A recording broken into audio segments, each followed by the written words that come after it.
Welcome to the Veteran Show. I'm your host, Levi Miller. And I'm Tom Lukin, your co-host. We'd like to welcome everybody to the show. Our guest today, we have Bob Kern returning, the author of We Were Soldiers 2 book series. And Bob, I'd like to welcome you again to the show.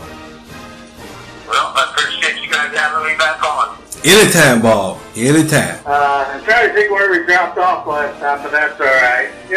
We talked a bit about the old books, but and a little bit in the new. But I know you're getting closer with the Romeos and the Armor Calf. And I better say Armor Calf because most people won't know what ACRs are, whatever. But I know you're doing your interviews now. How far out you think you'd be with those two books? Well, I'm on the fence with the Romeos right now.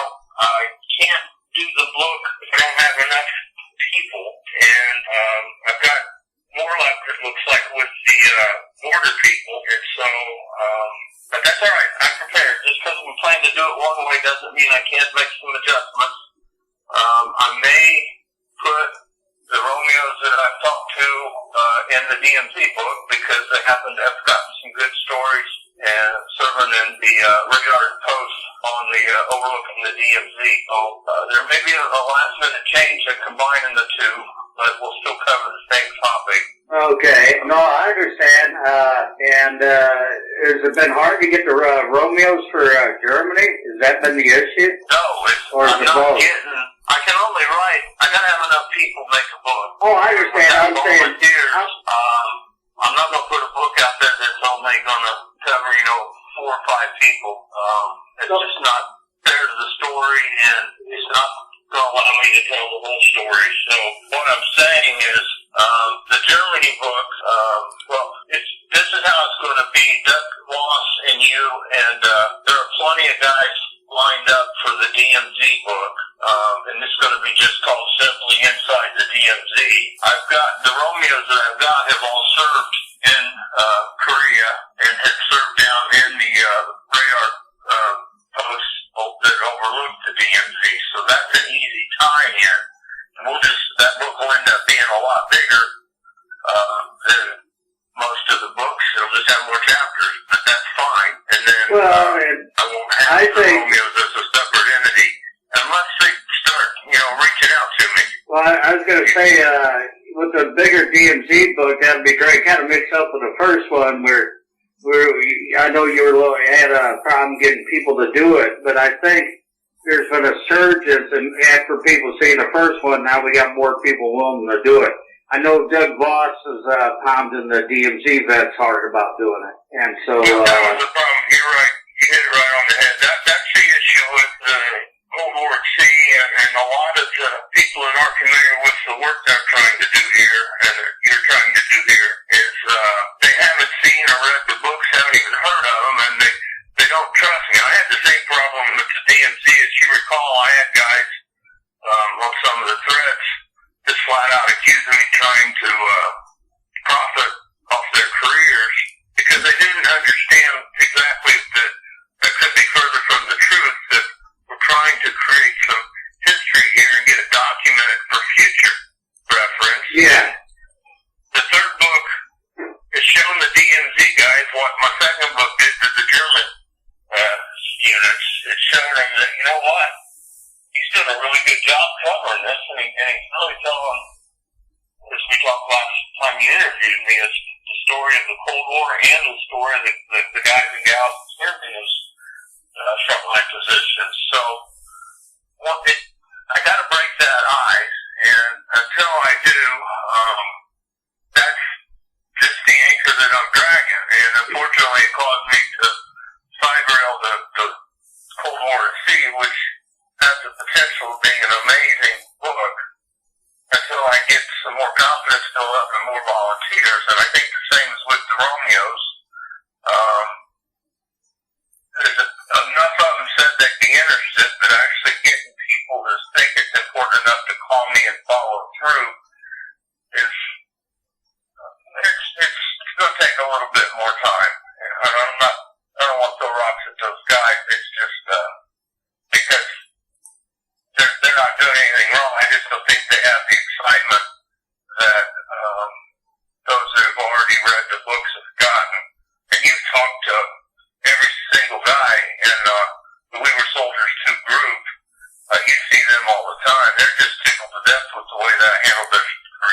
Oh, yes. And proud that they are even in the books. And so I think once more people start seeing this in future books, I won't have to keep shuffling titles around because I'm not getting enough phone calls. I think that's the hope. Is you understand a little bit more what I'm saying? Yeah. So now with the ACR guys, with the Armor Cab guys, I do believe you got more than enough, don't you? Or you got several? Oh, that one's good. I've got plenty. That's going to be an amazing book. Because I've got a lot of people that have read the books from Germany. And we have a few cab guys in our We Were Soldiers 2 group that have spoken highly of what we've done so far. So, that one's fallen. Though I still got quite a few interviews to do yet.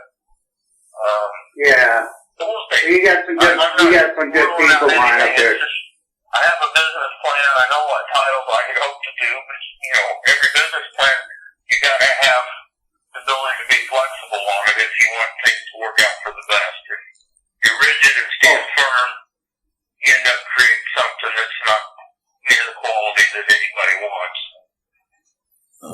Okay. These books mean a lot to me. As we all know, I'm not getting rich off them. It's more about the project than the pocket. And I'll just do whatever it takes to do this right. And I'm willing to take my time and do it right. Well, Bob, I'm available anytime you want to interview me. All you got to do is call me. Yeah, I know that. Yeah, okay. You're already locked in. So. All right. Yeah, we make sure that, Levi. Hopefully I get a rest of Romeo's this week. But you were down there in that DMZ, so I know I've got you and Tom both locked up for that one. All right. Hey, I know we're radio, but I know Rob's kind of skittish about doing the DMZ one. Rob Torrance, I know you did the interview, but Rob did spend time in there. He spent his whole year at Gary Owen there in Yonkers, just a couple of months. And I told Rob he needed to do a story anyway. I mean, I know, thing is, he says, well, he spent 5 or 6 days up there. It don't matter. He spent a whole year, within 3-4 miles of it, and so some excitement that does happen. I know, and Rob and I had a great talk, but I can't. We'll just have to see where things fall in the end. There are a boatload of people lining up to be in this second DMZ book.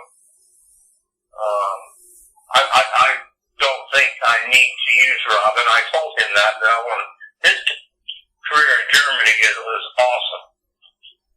Oh, I believe it. I really can. A really good story for that book, which, by the way, is defending the Iron Curtain. He served along the Czech border all the way down to Austria, and he's just. I had a great time talking with him. So he'll be well covered in that book. Harold Mason would be another good one. Did you listen to our interview with Harold? Harold did a brilliant job talking. Didn't he, Levi? Yes, he did a great job.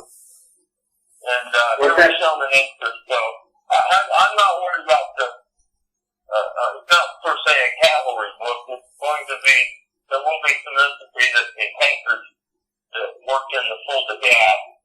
But by far, most of the people in that book are going to be the cat guys. I was just talking Harold though, when he discussed how they worked the camps up on the border there, I didn't realize I didn't know all these years how it worked. I mean, I've known a lot of guys and met them over the years. And, but when Harold does start discussing, how they had the border camps for each squadron and they explained the details, it really, kind of surprised me how it worked that way. I mean, then again, I'm thinking DMZ, and the way we did in the DMZ was a little different actually than what it was like in the border over in East Germany and the Czech border. So, right. And see, you guys, it's just night and day, and that's why this is a good book. The East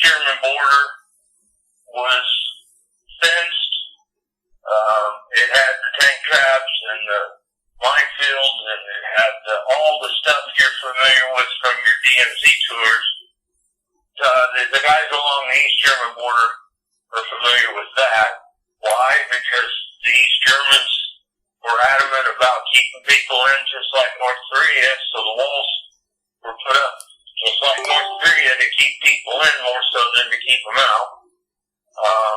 But then you get down into the Rob Forest served along the Czech border, and there wasn't a fence. There wasn't even a road or anything other than the same thing you had to read as the mile markers that distinguished that you were leaving one border and entering another. Because the Czechs weren't so concerned about keeping their people from crossing over. And so, that's, night and day border on the same border, or same, Iron Curtain, everybody thought there was this big wall all the way around the Russians, and it wasn't. It was an open border, just like we have here with Canada. Difference was we had guard towers and, like you said, the camps that rotated in and out. But yeah, I've got a bunch of good stories for the border, I think. Just gotta wait and see. Either way, the DMZ book, all 3 or 2 are going to get done before the end of spring. They have to, or I'm not going to be able to submit them for any of the different award competitions that are out there. Yeah, I understand. I would like to do that because we're talking 2 very hot spots, and there's a lot of, I think the potential to win book of the year in both the DMZ and the Iron Curtain is huge, just like the DMZ was, so far it's the only one that won that title. I'm pretty proud about that. Well, I totally understand that, because, for basically 45 years, that was 2 major fronts there that we sat on. More than people realize. Now, everybody knew we were Cold War, or let's say as kids. I mean, I remember even as kids in school, we used to have it, and I told this to my sons, they looked at me funny. I said, in school, we used to practice for atomic bombs. In school, similar to like you would tornado drills and so on. Or actually, I think it was different. I'm trying to remember back almost 50 years. But the Cold War, in general, I mean, we grew up with it and served in it, and so it was a normal thing in our day. And people, we were 20. You really, if you base it off after Desert Storm, and when we turned the DMZ, our last sector over to the ROC Army, the Korean Army, we're 26 years out now. It's really, time is moving away quickly since the wall came down and since we pulled off the sea. And that's why I think, that's why the Doug and I, it's gotten more important than pushing the stories out there so people know what we did. And I guess it's not we want to be, feel more important than somebody's done Vietnam and so forth. But I think it's telling the story, the sacrifices that have to be made down here, that we had to make. And it wasn't, there were sacrifices that had cost. It's a part of history, sacrifices and all, but it's been ignored, and quite honestly, now's the time to be telling the story, because you talk about it being 29 years, but the truth of the matter is it's full circle. We are right back where we left off when the Cold War ended, because you've got Russia, we talked about this last time, flying in airspace that they shouldn't be, and testing everybody's resolve all over Europe. And just saw on the news this morning that North Koreans tested another ballistic missile. First time they've done it since we've had this new president. So I think you're going to get a little different response out of Washington this time. But you were seeing a little bit more aggressive behavior out of the Eastern Bloc countries that the communist countries that we fought or prepared for all those years during the Cold War, it's just come full circle, if you ask me. Yeah. And so, you still there, Levi? Yes, I'm still. No, I'm still here. I'm learning a lot of stuff. I'm telling you, that kept me loose, and I could talk for the whole hour. I apologize. No problem. Cause I'm learning, Bob. Cause all I know was just when I was in Korea, but I like to know everything. Right. And really, I know we talked a little bit about the DMZ book. That thing's just materialized in the last couple of weeks.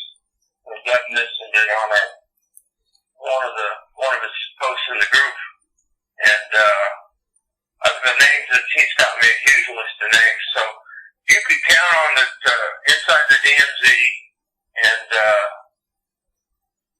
defending the Iron Curtain coming out late spring,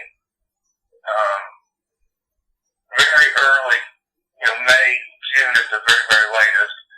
And then I really want to get out before summer ends the book that I think is going to tie a lot of things together. And we talked about this, we touched base on 1983, the year the Cold War almost went thermal, or nuclear. I've been really doing research on that while I wait for people to call in and do some interviews and talk with me. And there is just some amazing stuff that Reagan had us doing just to make us better and to show that the Soviets that we weren't going to back down. But he never considered what the Soviets were seeing from their side of the fence and looking at us. They were losing control in North Korea, as we've seen in some of the UNC reports that were coming out. That idiot was doing things on his own in the 80s that were against Russia, and usually they took, their cues from the Kremlin back in the end of the and they were stepping out doing things on their own. You had Able Archer, you had naval war games going on in territories closest to the Soviet Union than we'd ever been since the 60s. We had flights of planes going inland and trying to fly undetected successfully, by the way, of radar and ground-to-air missile sites inside the Soviet Union. We had Reforger 83, which was one of the bigger ones, and all of these different things. We had Grenada, where we actually went in with armed forces in Nicaragua, and all these things that Reagan are doing that are bold statements that he's not going to put up with communism anywhere, and Moscow's mingling against other countries like Grenada to try to bring in a communist regime. And the Soviets were so terrified that we were doing all of these things so that we could prepare to attack them and defeat them in open battle. And instead of preparing for that attack, which we were never going to do anyway, Reagan was just making a statement. They took the position that they wanted to be prepared and monitor everything we were doing and try to hit us with a preemptive strike just before an attack and take us out with their nuclear weapons. And 83 is the year that it all came to a head. It came as close as we ever did to them pushing their buttons. Nuclear attack against us. That's going to be an awesome book for the Cold War that really puts into perspective what we were doing in Southeast Asia and Korea and Germany, Panama, and all around the world where U.S. forces were leading the way to keep communism close. So I'm really excited about that book. I can't wait, Bob, to get out. I'm looking for it. So Korea, a lot of people, we know internally as veterans, a lot of the incidents that happened, especially with Korea. Whether it's talking about Operation Paul Bunyan, where Boniface and Barrett were killed in '76, or the Korean Airlines, I forget the plane number, but the Korean Airlines aircraft, they were shut down in 83, 84, I believe, around that time. It was around that time. As part of the book I'm talking about, that the Kremlin was, because they honestly thought they were shooting down a U.S. military plane. It also shows how dilapidated and out of date a lot of their military systems were getting by the 80s, which really makes it frightening. The prospect of war against something, but they didn't know what they were doing. But they shot that plane down. That's one of the incidents of the lead up to the potential nuclear war in '83, because they thought that was a military intelligence plane flying to the United States. So I didn't mean to interrupt you, but yeah, that tied in perfectly with one of my point. We all served. And you knew about the plane if you served in Korea. I didn't know about it except if I happened to catch the Stars and Stripes issue that day. I knew a little bit about Grenada because my training sergeant at Enoch had just come from there. And anyway, there was just a whole bunch of stuff that none of us, if we didn't know when we were in the military that we were that close to the nuclear war, then you know darn well the rest of the world didn't. And I think that telling and showing how close we actually came is really going to help show people and prove to them that what we did in the Cold War was important. Nuclear war terrifies anybody, and so anyway, I'm pretty excited about that one. And I just mentioned something that reminded me of a story that the books. I got a friend request on Facebook from a gentleman named Dennis Bullard, and he asked if I was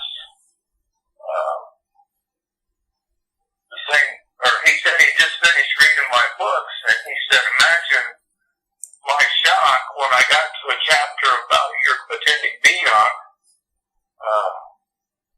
and the chapter was about him. I don't know if maybe I told you that last story, but yeah, all the people in the world, he had to bought the book randomly if he's interested in these things. Staff Sergeant Bullard's the guy that was doing, I talked about him quite a bit actually in that chapter, especially the fact he had just come back from the Navy when they were teaching the course, but yeah, small world, isn't it? Yes, it is.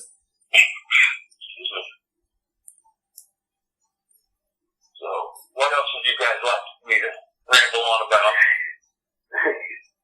Well, there's a lot, I guess, we could go on about.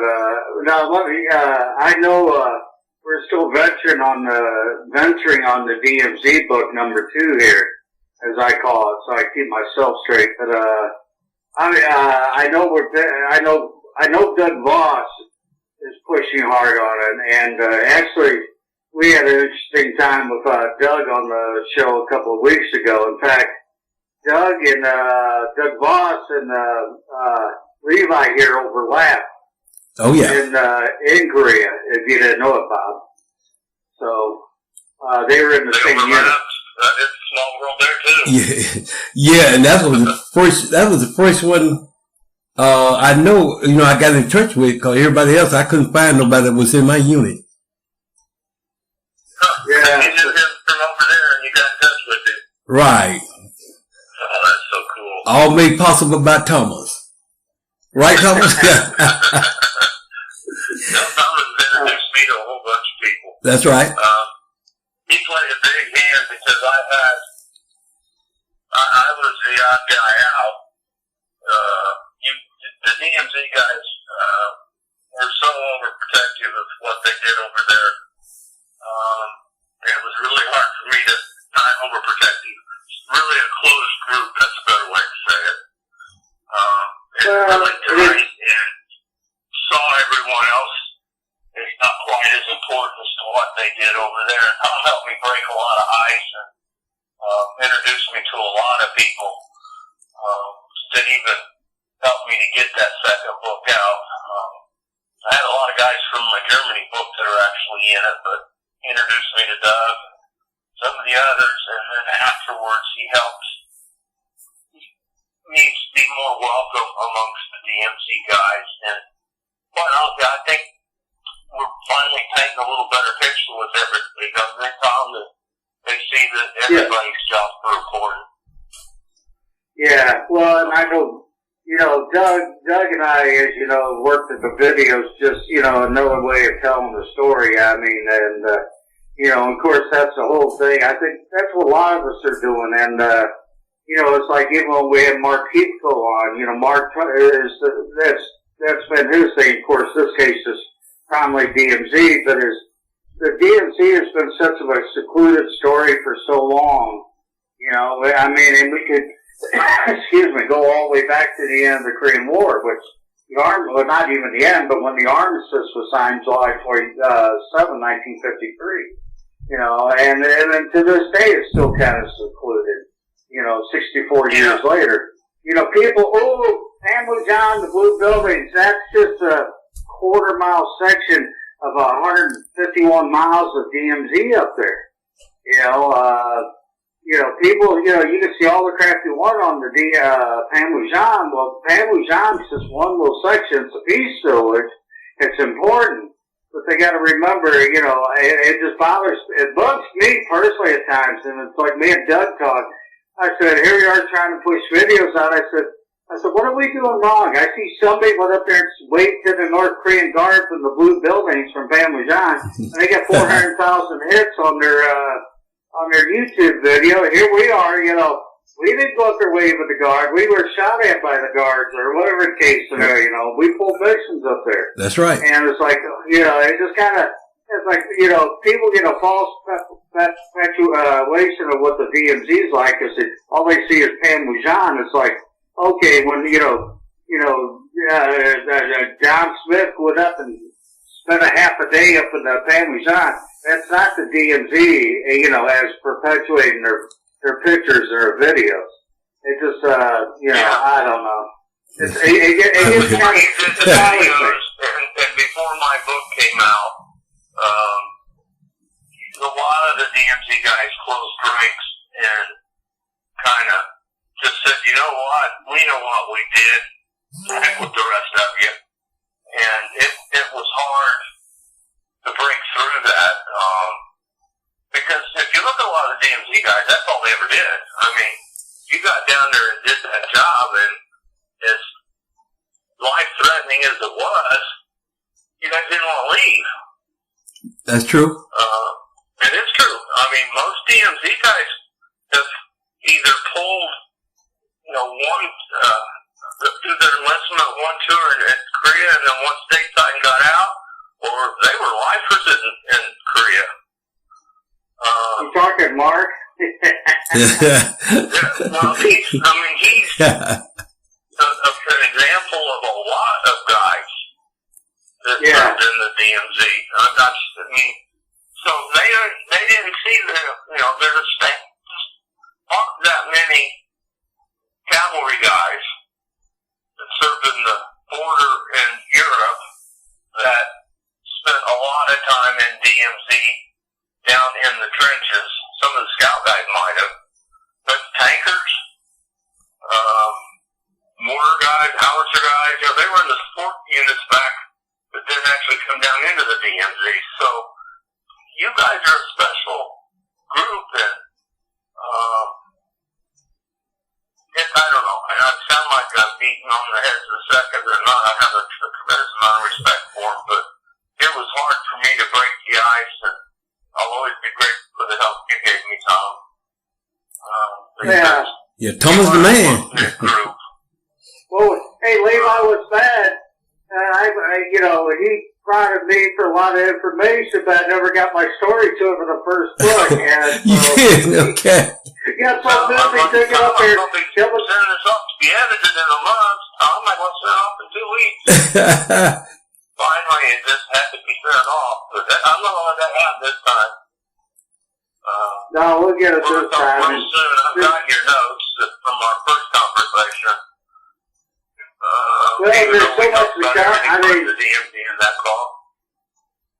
And you know, Bob, I've been reading your book too, and I've been picking up a lot of knowledge, you know, that I didn't know, and I really appreciate that too.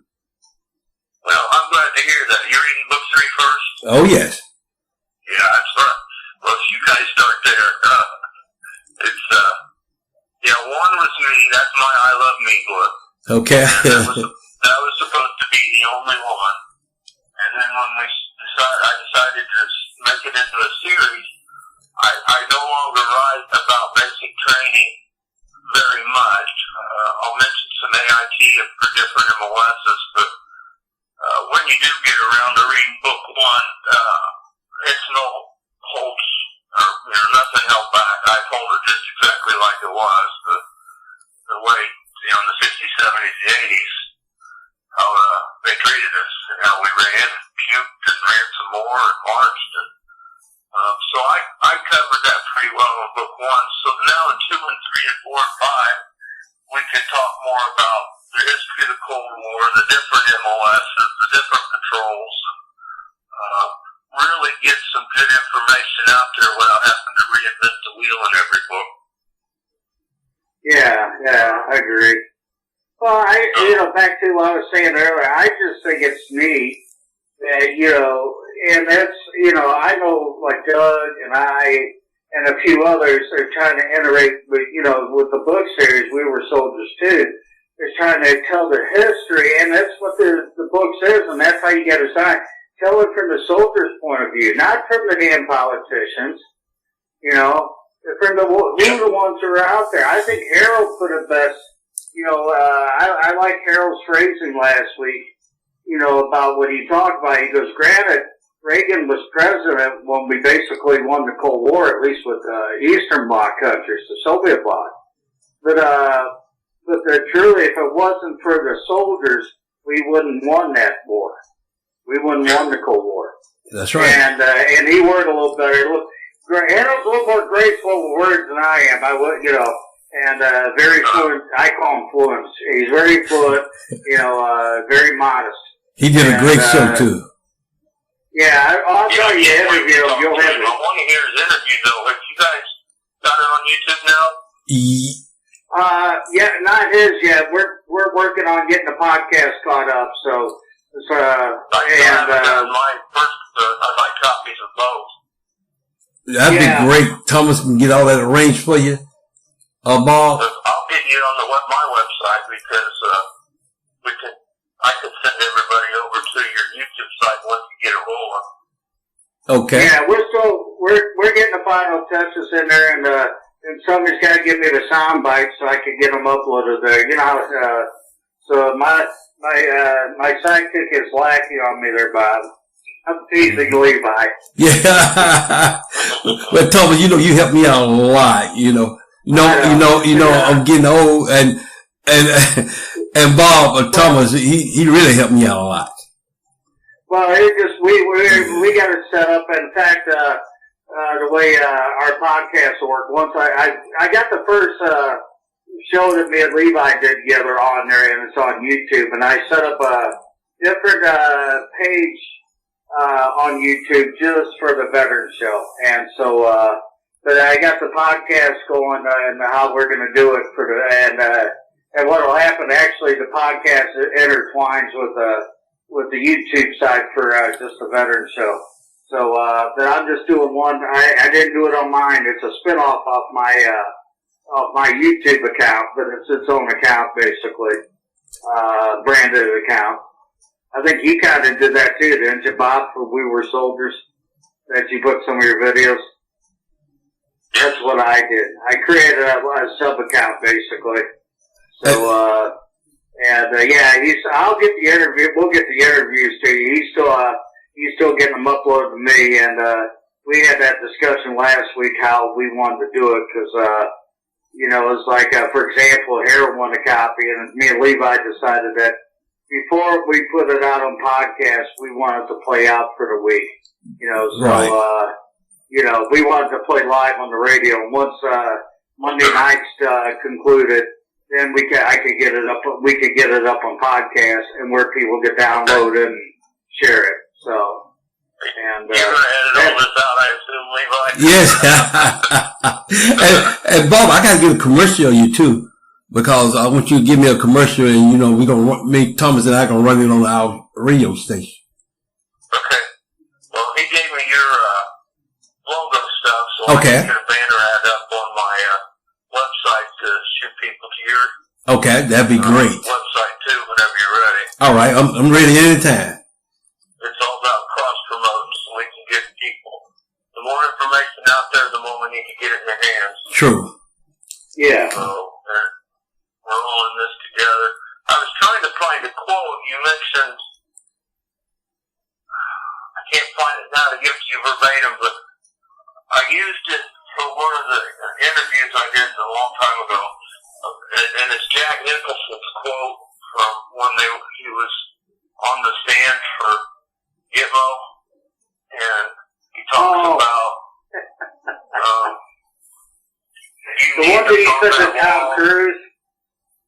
And anyway, at the end of I gave a quote that you need us on that wall, and then I ended the part with the statement that Cold War veterans were the soldiers, or Cold War soldiers were that wall that protected you from communists during the Cold War. We were that wall. I think that's pretty cool. Yeah. You talked what Harold had mentioned, and that's so true. We're the ones that helped the Soviet forces back. It wasn't Reagan. Reagan scared the bejesus out of them. And yes, he did. He had them on their heels, but we're the ones that held them in place all those years. And anyone that knows anything about communism knows that it's designed to fail because you cannot support the people and a huge military financially, and with them pouring all their money into their military to stay and be ready to fight us, who was more ready on the other side. They imploded. And that didn't have anything to do with Reagan or Carter or Eisenhower. It didn't have anything to do with any of it. It had to do with the guys in green standing in the trenches, rifles pointed at them, day in, day out. So we're the reason the Cold War, that wall came down. Oh, yeah. So, Reagan was a good bluffer, too, Look at those Star Wars, thing, of course, I guess it could have came true if I had to, but he did a good job bluffing with the Star Wars project that never happened. It was all a big bluff, but they took it literally. I mean, he scared the crap out of them because they saw him as this wild cowboy from the movies, and that's right. That's what they thought they were getting in the White House. Everything I've read. Oh. I've read a lot as soon as he took office. 1983 is just 2 years after, and the build up to their getting ready to push the nuclear buttons happened. Code Ryan, they implemented in March of 81, 2 months after his inauguration. So, he scared them. Yeah. But yeah, and I like he tells the story. You know what's really the most rewarding? I like getting people to read a book and tell me, you know what, I had no idea this is what you guys were going through. And that's a wonderful thing to hear from somebody that's non-military. But the biggest reward I get is when a veteran tells me, you know what, I served in Korea. You made me remember the smells, and I've forgotten what it was like to do this. And I actually learned some things about being in Korea that I didn't know when I was over there. And that's when, you hit it out of the park, when you're teaching veterans things they didn't know about their own service, and you're bringing back good memories. Yeah, you brought a lot of memories back. That's right. I get that all the time. And you read a lot of the book reviews. They're mostly the same. I surveyed clean from blah, blah, blah. This book brought back so many memories. That's pretty cool. Oh, yeah. What's nice, even though you only had, 9 people in the first book on just the DMZ, yeah. You still had a variety of people in the book from the different eras who served up there, and even then you still had, it's like I tell you that because you went to send me the DMZ book, you accidentally sent me the Germany book 2 first, and I tell you what, I sat down and I read that book, I enjoyed it. I'm glad you made a mistake. I really got a lot out of the book, and some of it too is that my time in Germany's only been reforgers. You go out in the field and do nothing, and hide the guest house, and, of course, end up back in Grafenwehr, go on the tour occasionally, then live at the beer tent. I mean, because you're bored to death. But even reading the Germany books, being like you, a soldier of the 80s, just some of the nostalgia of what we did, whether it was in, overseas or even in the States. It just brought back memories of times I haven't thought about. And that's, a lot of it I got out of it too. Of course, you gotta remember in the States. Yeah, well, you gotta remember in the States, when your states like Fort Carson, Fort Riley, you were training to go to war in Germany. That was our mission. Yeah. So. Most of them, when you got out, the Pacific, the guy stationed in Japan, Hawaii, and the Philippines, you were full mobile rapid deployment for Southeast Asia, Thailand, Vietnam, and those countries. But and I think I don't know where West Forward's primary mission was. I would assume it was Europe also. But yeah, Fort Knox, I had 48 hours to hold the enemy, and life expectancy of 48 hours in Germany. In infantry, it was much less than that, but 48 hours we were supposed to hold them. Well, Fort Knox was one of the 48 hours that was supposed to replace us. The Slave Brigade. When I was there.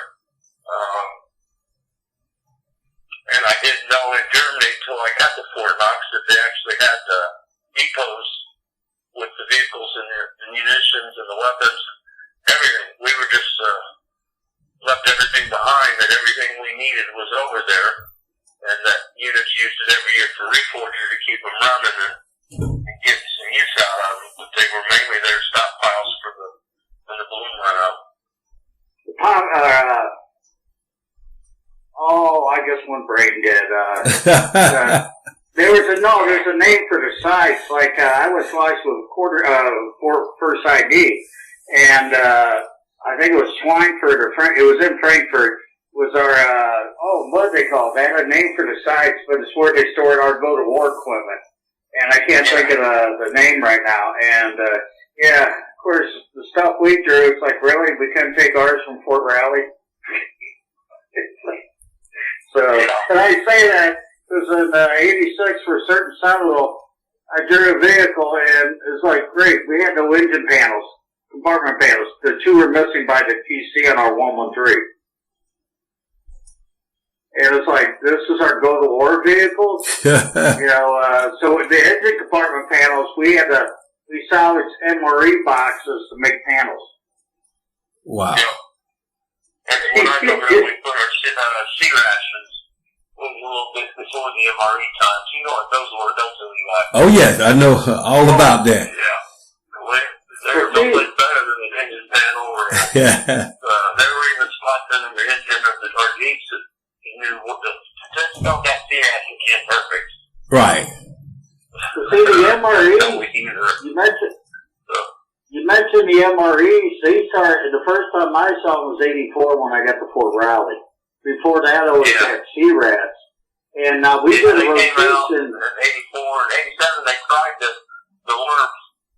I don't know if you were around and remember those, but those were dehydrated milk, and those didn't last long, at least not first batch of them. So they went to the MRE, huh? After the C ration. Cause we were getting C rations. Yeah, C rations came in '84. I guess they're still in use too. They just have a variety of them. They went to these long range something LRP, but they were all loaded with carbohydrates to give you energy. It was all dehydrated, and you had to pour 2 cups of hot water in them and let them sit for 10 minutes before you could eat them. They had Texas chili and all kinds of stuff, but they were horrible. I can imagine. But yeah, those didn't last long. But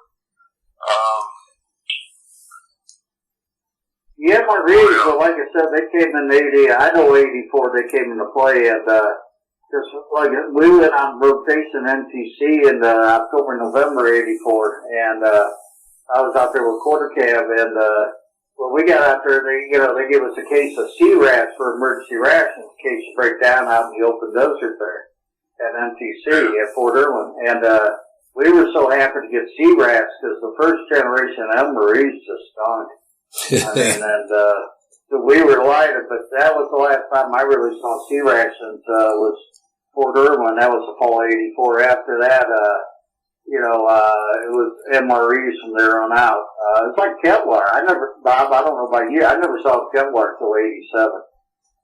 Kevlar I got out in March of '88. It was, I had the steel pot. My entire, and we had the holograph fatigues, and we went to the Forest Camos sometime in '82, I think. And we stayed near that, boys. They got rid of khakis and all of that around the same time. And just stick with the Class A and Class B. And then I never saw the desert fatigues or any of that stuff. They did bring, because I remember it was Attack 84 in Fort Riley. They did bring the jungle fatigues back at one time. It was like $8 you could buy a whole set. So when we were going on my first rotation in NTC, a bunch of us went brought them. Hell, it cost more to put the patches. You get the embroiled name tags and the shoulder patch and have them sewed on than it did cost to buy the fatigues. But the Army released them, and we were able to buy them and use them there at Fort Riley. And in fact, our platoon sergeant, even recommended everybody get some to go to MTC on.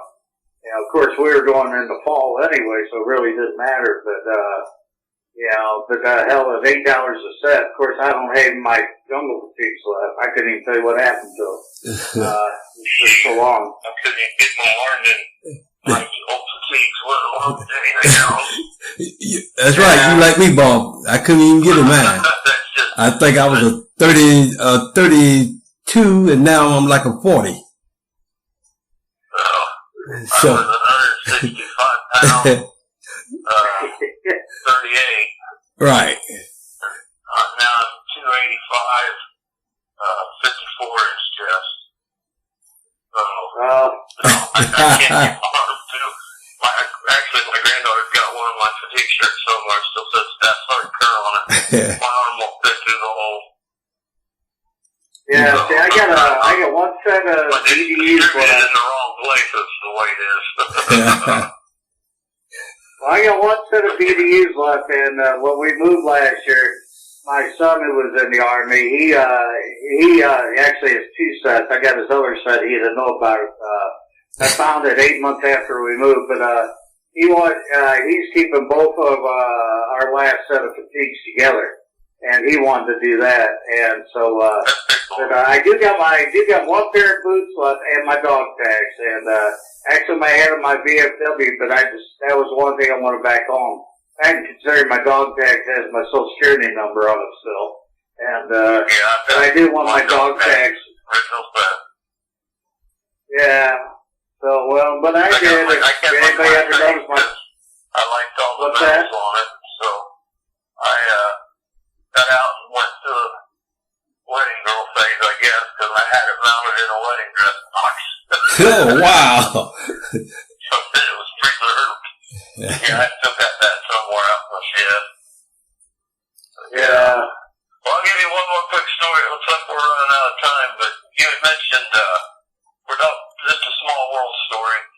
Okay. Rob and I were stationed in Germany at the same time. I knew that when I called him and we talked the other day, Torrance.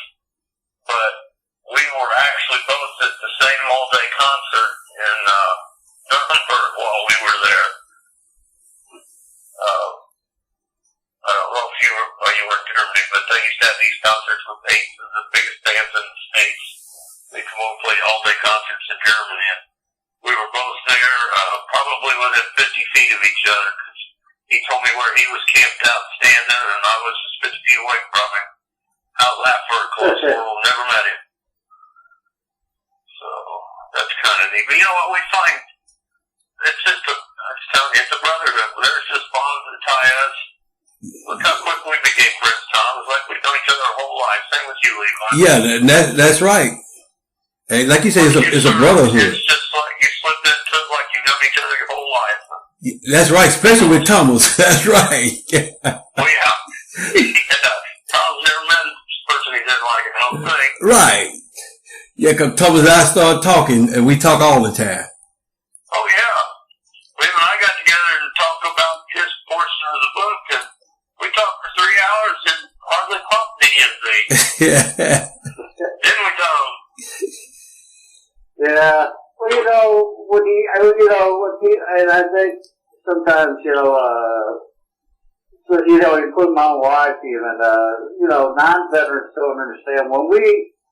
When veterans talk amongst ourselves, we don't have to explain ourselves. True. We walk similar ground. We walk the same ground, basically. We understand each other without saying anything, because it's a sense there, because we both did the same duty. And I think it's so relevant if you're a veteran of the Navy, Air Force, Army, Marines, and so forth. We did our duty and we know it. And if we sense that in each other, and we don't have to explain ourselves. We talk the story, the good story. What's that? That respect is already there, so it's unquestionable friendship right off the bat. That's right, because, it's hard for me to talk to somebody, that haven't been in service. It's very hard. Yeah, and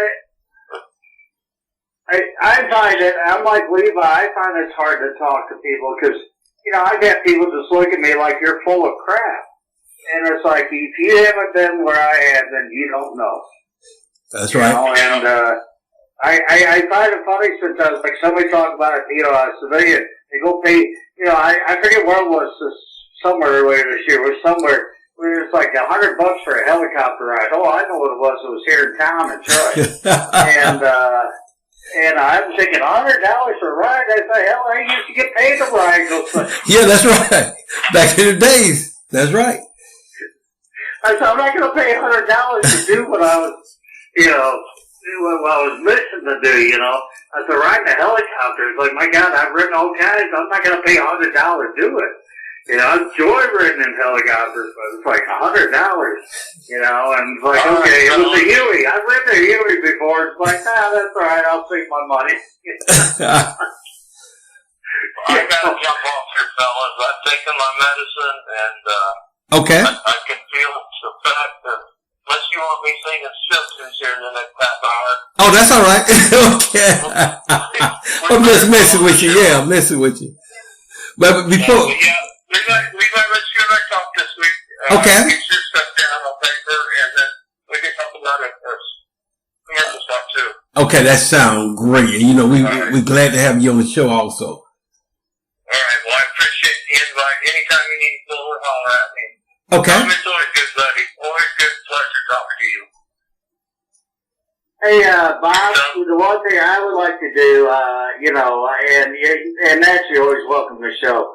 But when you start getting the next book or books out, we definitely got to have you on the show as soon as you're ready. Yes. The books, so we can push the books, the new ones. I mean, you always want to push the old ones. Okay, well, I'm going to be pushing a lot on our end, Thomas and I. We definitely going to push the book. Oh, yeah. So, and the thing, the thing is, too, with the shows, I like, me and Levi have talked, so this is still a kind of a new adventure for both of us. But, I like bringing the guests on, and, I've talked to some other people, and they seem kind of skittish. I said there, I want to bring on the common folk. We don't need some 4-star general on here. I don't need, whatever. We want, right. Bring the soldiers on.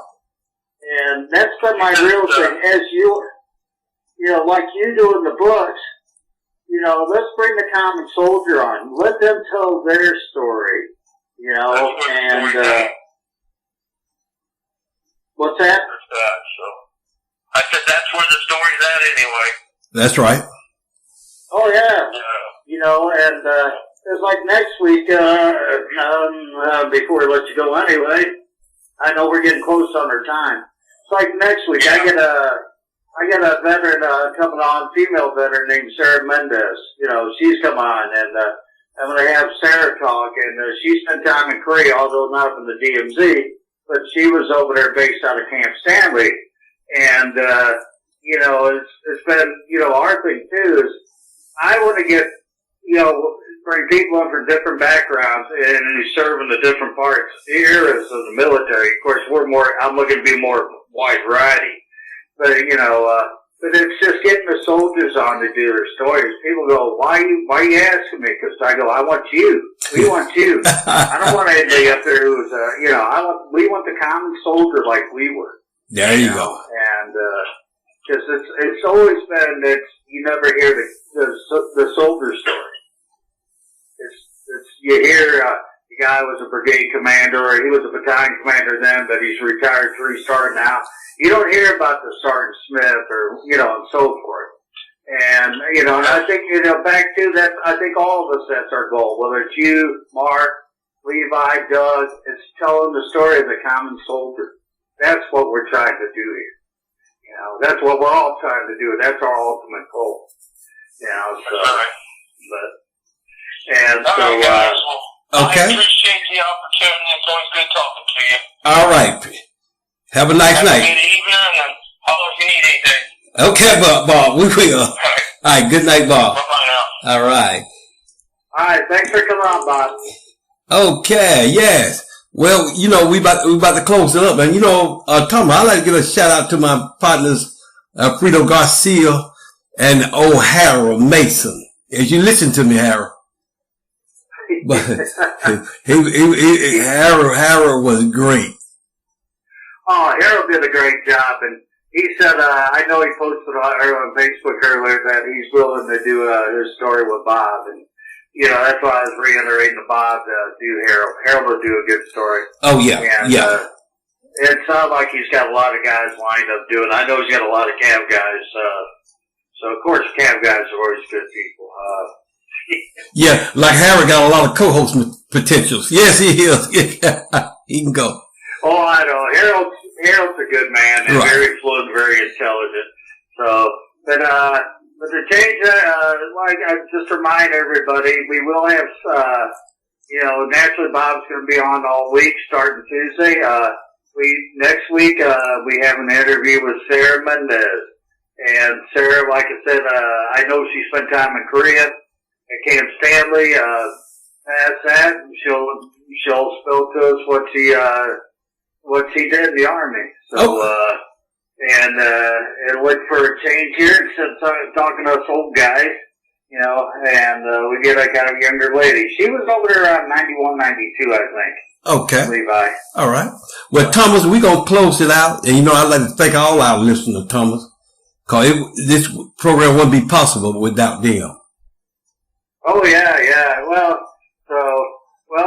we'll go ahead and close it out. All right. We'll see y'all next week. All right. Good night, everyone.